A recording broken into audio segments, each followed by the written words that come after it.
Dalam mendukung peningkatan kemampuan mahasiswa, Pusat Komunikasi dan Informasi Publik Universitas Airlangga menggelar acara News Content Training Batch 5 dengan tema Creative Thinking as Content Creator.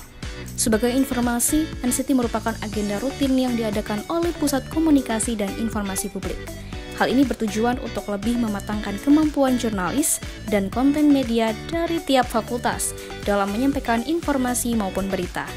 Seminar ini terselenggara di Airlangga Convention Center Hall Bimasuci Kampus C Unair pada Senin 17 Februari 2025. Seminar ini juga mendatangkan narasumber sekaligus konten kreator, yaitu Herma Retno Prabayanti, SAM.com.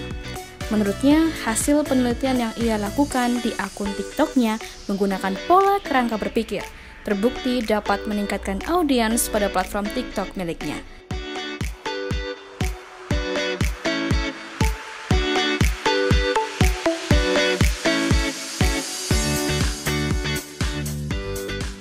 Dari Hall Bimasuci Kampus Mercy Unair, Unar TV melaporkan.